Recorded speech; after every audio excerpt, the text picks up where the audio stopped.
I sometimes see ghosts when I read the papers. The last time this happened to me, the caption below the photograph I was looking at read, "Puppet's life ends on string." I quote from the article in the papers. The lone surviving gunman of 2611 was hanged at Pune's Yeravda jail at 7:30 a.m. on Wednesday. Asked for his last wish, the 25-year-old terrorist from Faridkot village in Pakistan's Punjab province said, "Ghar walon ko milna hai. I want to meet my family." Times of India, November 22nd, 2012. Puppet's life ends on string. See, they recur, approach and recur beyond terror and grave. The low tin roofs and ambient wheat fields, the hills and goat-filled alleys of remembered infancy. And soon, but here they are already, filling their water pots, tending to their goats. Those I could not forgive for being so poor, so blind to my rage, for refusing to see themselves reflected in my hate. They cannot see me now, of course, capering through barbed wire and thin mud walls. But this is hardly strange.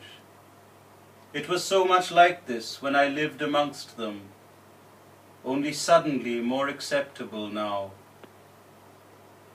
What is strange is being unable to feel the cold they feel, the fireside warmth, as winter comes over us, here in Faridkot, village of my birth, visited once and blessed for all time, as my mother never forgot to mention at meals, by the Sufi, Baba Farid, mystic of the floating basket, whose rapt levitations I marveled at as a child, and whose spirit I spat upon when I turned 14.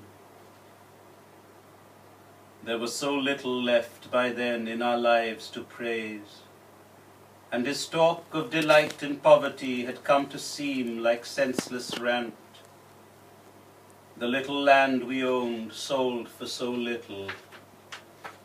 Our torn pockets empty, our jackets threadbare, as we stared, half-starved, at the full moon of Eid, with no goats left to slaughter or sell, or barter for new clothes and sweets, no money for cooking oil or kerosene, then none for wheat. And then, to top it all, that hard, unoutstareable look in the eyes of a tribal girl, which could only mean no, never, not good enough, never will be. Baba Farid, whom I dismissed as a fake when I turned into a man, and whose verse the living still lift their arms to in the warmth of winter fires at Faridkot. I am glad he was with me before that final steeling of burnt nerves against all fear, terror of the talked neck, trapdoor and noose. "Your last wish," he said, "will not be granted, but will surely be voiced.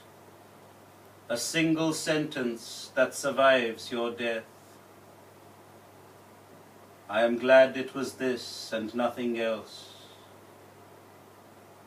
Let them come to me now. Listen, I say it again. Those I ran away from. Ghar walon ko milna hai."